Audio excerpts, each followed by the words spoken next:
focus around playing for strong Baron laners and strong Dragon laners instead. I like that. I think that's a good breakdown of something that a lot of our European viewers, especially as they wake up and tune into the English broadcast, will be asking. Let's take a look instead at this draft, as Geek Fam did need an extra moment to reset, but all ready to go. They're in for their second game in a row. Amihan Esports taking to the field as the #1 seed out in the Philippines region against them. One of the, I think, favorite teams to win this tournament. They're at least in the top 5 of everybody's current power rankings. And they're playing Geek Fam, who are still up against the brink of elimination. Right now, they've secured a tiebreaker against Bigetron. If they can win this game or the game versus Alliance, then they book their way out into the group stage. And of course, with the stakes being so high, Geek Fam, looking to try and pull out all the stops immediately, locking in the Akali again. And Cerberus had such a captain performance on this champion in his previous game against Bigetron, trying to repeat that. And after all that's been said, Amihan Esports locks in the Camille Galio. I feel a little bit cheated right now, TJ. I just made an entire spiel about why Camille has become such an obvious answer. Instead, they go straight for it, and Geek Fam lock in the Olaf? Oh no. Oh dear. That feels like an unforced error in the Olaf immediately afterwards. I assume that this Camille is going to take to the top side and not be played in the jungle, but we do have a moment here where Amihan could surprise and dismay us. Instead, it's going to be the Jarvan, who I think is a much better jungler, and I think works very, very well with the Galio and Camille. Absolutely agree with you there, TJ. And it's strange, of course, the Lee Sin being banned out, Rumble cannot look for that again. But I have to wonder, is Jarvan not a reasonable pickup to replace that Lee Sin instead? Is Wukong not a reasonable pickup to replace that? Instead, the Olaf kind of has to get in close range, close proximity to deal damage against Amihan. The Undertow doesn't find that much impact. A little bit concerning looking at Geek's Fam draft. They don't have too much disengage apart from the buy-in from Lux. This is the second time we've seen Nyx pull out their Lux, and I have to admit I wasn't terribly impressed by it last time. They'll need to change their pace. As we head towards our next game, it's going to be time for Geek Fam, still up against the edge of group stage elimination, to try their luck against Amihan, one of the best teams here in the tournament. It's a tough matchup for Geek Fam. Their backs are against the wall. You have to eke out this win somehow. Cerberus once again on Sakali. Here we go. Let's see what they have in store for us. It never gets old. Every single time we get to go through the portal, I am delighted. It's time for a game. I want to start picking things apart because you were really excited for Cerberus to get on this Akali. We get it again. Do you think that makes a big difference in this mid lane? Cerberus actually gets to have the exact same matchup that he did last game against Henry on the Galio, and so, it's a pretty good setup. That being said, though, they have to be a little concerned because it's pretty easy to shove in the Akali early on. Akali, while it doesn't have mana and uses energy, it's very easy to expand all her resource while trying to deal with the wave, and once she does that, very difficult to join into a fight. So all you have to do is repeatedly crash in the mid wave, and Cerberus is permanently assigned to just deal with that. Cannot rotate around the map. Right. It's an okay matchup for the Akali to have, but of course the problem really comes in how Jelson is going to sync up with this Galio to crash in the wave and force Akali back. Every time we see this matchup, I'm caught between my analyst brain, which says Galio is really good into Akali. And the fact of the matchup, which oftentimes is that anyone who's willing to pull out an Akali in a competitive match, I'm going to hold this thought, Tornado will land Momo very low in this early exchange. But anyone who's willing to pull out the Akali in a competitive match is pretty darn confident in their ability to carry. I mean, you already see it. Cerberus gets a pretty good damage on this Galio, but once again, just looking at the waves, they crash in bot side though. Deep dive, Jelson already behind the tournament, already finding first blood as Momo is gone. Demon gets credit for the kill. It's even better for Amihan. as they start things off with a bang. Look at the difference between this game and the last. Zoroveki stuck on the turret, can't rotate, can't move over to assist his team. They aren't the playmakers this time around. This time around, balls in Amihan's courts, they are in the driver's seat and they are dictating the pace of the game. Painful for Geek fam to see, but that's what happens when you draft for the Olaf. Olaf just doesn't have that kind of presence. Where he's good at, he's good when he goes in the enemy jungle. He duels against Jelson, puts a good solid fight against this Javan, but apart from that, it's a difficult spot for them to be in. So, what do you do if you're Rumpel right now? How do you, because we're seeing this reset, this is going to be the fight for the first dragon that they're both beginning to set up for. How do you try and position that for that if you're Geek fam and you're currently behind in the bottom line? Well, I mean, for now, I think you just have to be aware that the Java is just going to continuously gank bot. He's back.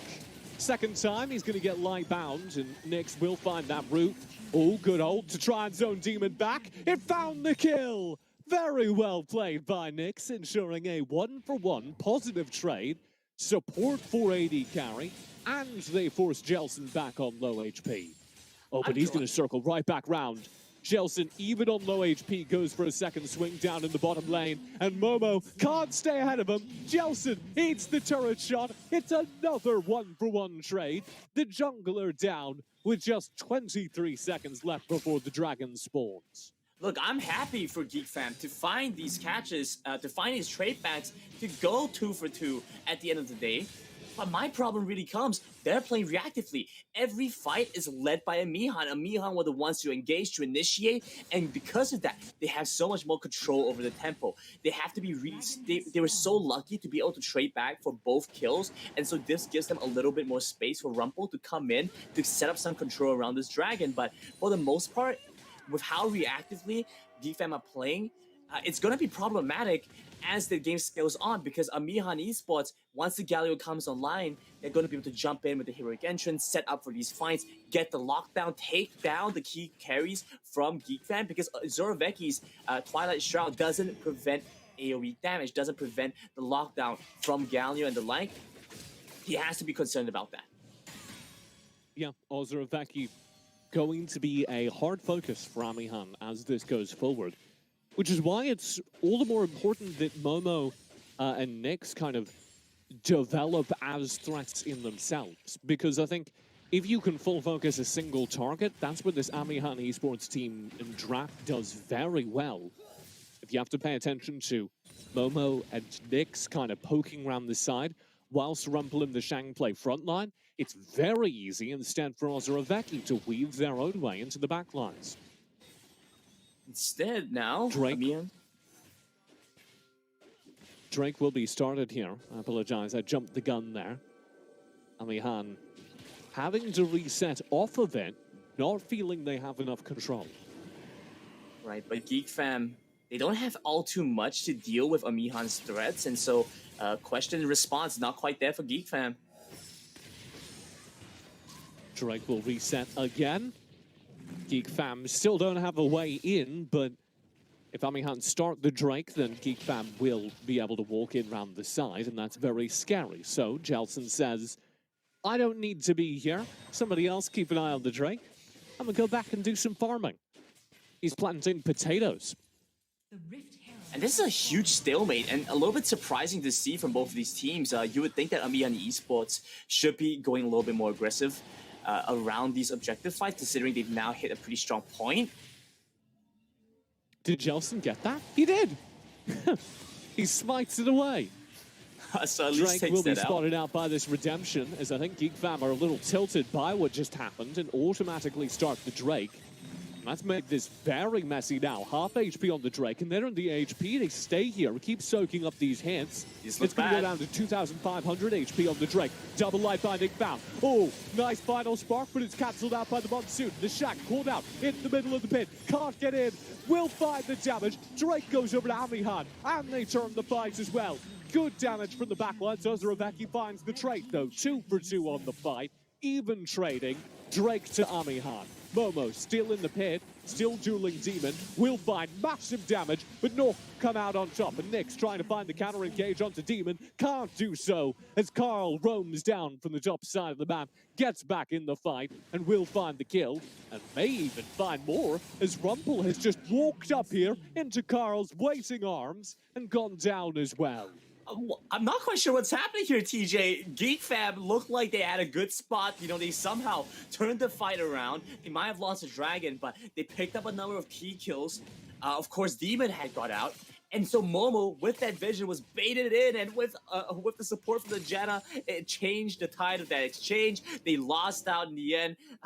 2 kills dead, and for some reason, we just saw the Camille walk back in and take down Rumpel too. I'm a little bit confused as to what the decision process was for Geek Fam at the end of that, because things were looking okay, and they gave 3 kills away. Rumpel just kind of walking towards the blue buff, I guess thinking that the timing was such Amihan's jungler wouldn't be there, which was true, but his teammates have just been killed by multiple members of Amihan, so no. So now it looks like Amihan actually right back on their Herald. The fight never ends. Mitsura in the front lines as Carl roams in. Mitsura will flash over the wall. In the meantime, Jelson on the Herald finds a kill. It's traded out by Ozurabeki. Ozurabeki on no HP will be shut down. A double kill to Jelson and a monsoon from Orthoros to split the fight. Ensures Amihan's dominance. They would be able to find Rumpel, so it's small victories for Geek Fam as Amihan take complete control of this early game. The fight doesn't quite end here. The Shang gonna go down. Looks like it's Amihan Esports continuing the aggression to take down the Garen. And I love what you said. You know, small victories over the Geek Fam. All things considered, not the worst case scenario. I mean, it's not great, but they trade back a bit. But oh my goodness. Small victories in the face of large defeats. As their players are zoned out to the jungle, and Jelson finds Nyx just wandering through it. That's going to be another kill over, as it does rather feel like Geek Fam have tilted. Yeah, it looks like Geek Fam were a little unhappy about what I said, so they decided to just throw their bodies at Demon once again. Lost Nyx's life at the end of that. I don't quite like that. You know, they had a pretty good position. I was quite content with the fact they managed to trade back for that 1 kill because, you know, all things considered, it was a pretty bad fight for them. They were in a bad angle. The Rift Herald was going to go down regardless. So not being able to stop Amihan from being able to take that in exchange for just 1 additional kill to Amihan looked pretty decent.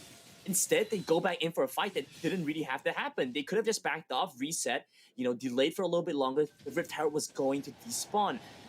So now they're actually in a pretty bad spot. 7K go down.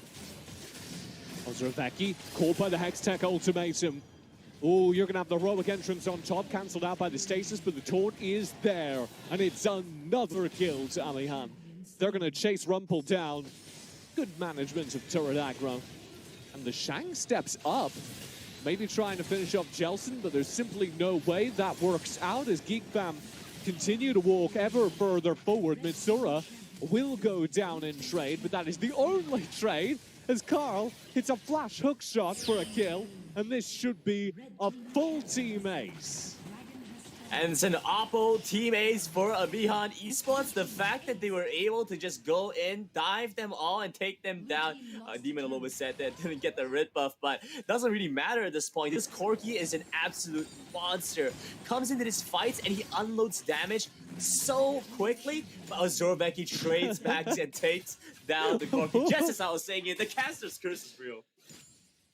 Geek Fam games, I don't blame you. There's not enough time to cast them. Even in defeat, Geek Fam continue pressing ever further forward. They're 10,000 gold behind, give or take, and trying to force a Drake. Spotted by the Redemption. Here comes Jelson round the side. Ozurabeki will zone him back. And if they can keep the jungler away, Rumpel can solo this out, but Mitsura's going to come around the side and build a space for Jelson to come in and contest properly. Cataclysm is deployed. Jelson, oh, he smites too early. It's going to be stolen away by Rumpel. Rumpel's going to die in this pit. They don't have a flash, so the dive comes in. Ozorabeki trying to follow up, and that opens up the back lines. Now it's Momo cleaning things up, able to shut down Carl. A very good team fight for Geek Fam. Unfortunately, it will be short-lived as Demon comes in on the Valkyrie and cleans everything up. Amihan lose the Drake, lose the fight momentarily, but come out ahead in kills. Oh man, TJ, it looked good for a second there, but Ozorabeki at this point running for his life, and there's not much he can do because Geek Fam in such a bad spot. They went in for the dragon, they managed to pick it up because, like you said, they managed. Wow, such a close one. Ozorabeki gets up, but yeah, like you said, the smites a little bit early, so Rumpel gets the dragon, but it's not a great one because they have to invest so much to just get over the wall. And by the time that happens, Amihan Esports dive in with the Galio, lock them down, hit them with that brick of damage.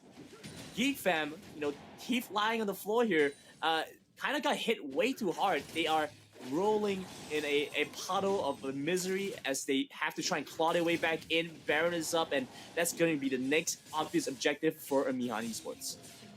Amihan, at current game state, should be able to close things out, but like you say, they're not turning towards the Baron, despite it being the obvious objective. They didn't fight that Drake until Geek Fam did. I can't help but feel they're playing with their food a little bit. It does kind of feel that way. Amihan Esports, even from the beginning of the game, felt a little bit slower. They didn't necessarily go for the aggression that we've seen them when they went up against the likes of Alliance, for example. Instead, respecting Geek Fam a lot more, taking it a little bit slower. Of course, they did put pressure onto Momo and Nyx, but the fact that this bot lane, this Dragon lane duo was able to hold out. Meanwhile, the Shang's in trouble. It's a pretty easy kill. Ozorabeki, in the meantime, will be caught out. He's got backup, so that's going to be different. Flag and drag knocks him up, but inside the smoke there, Ozorabeki can keep waiting for that perfect execution. It's not going to happen. Double life binding from Nyx will trigger the final spark, and there goes the dive. Ozorabeki able to find Demon, but shut down instantly by Jelson on the Cataclysm, and Momo's now in trouble. It's going to be cleaned up. Rumpel round the side. Orthoros zoned away. Rumpel actually going huge. Is Geek Fam find the kills, but in the meantime, all the while, Amihan's just working away at the base. And then Turin Carl will walk on in and ends the game. There's nothing that can be done. Amihan take it. What a game-winning push for Amihan Esports to end it in such a fashion. Walked right in through the Dragon lane. Oh, wow, that was crazy, TJ.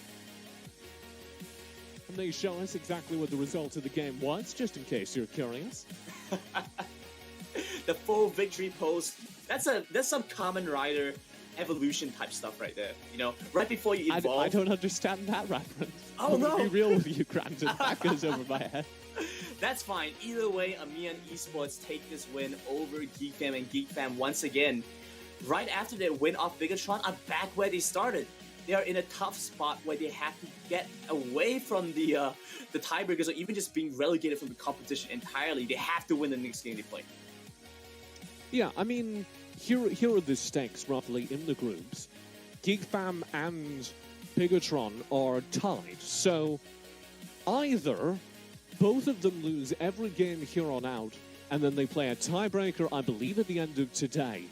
And that's wild. That determines who gets through in the third place slot. Or one of them lands an upset. They are going to have another opportunity. Geek Fam will play Alliance, who are, I think, a little bit lower down in the group than Amihan. Amihan beat them earlier pretty handedly. So maybe there's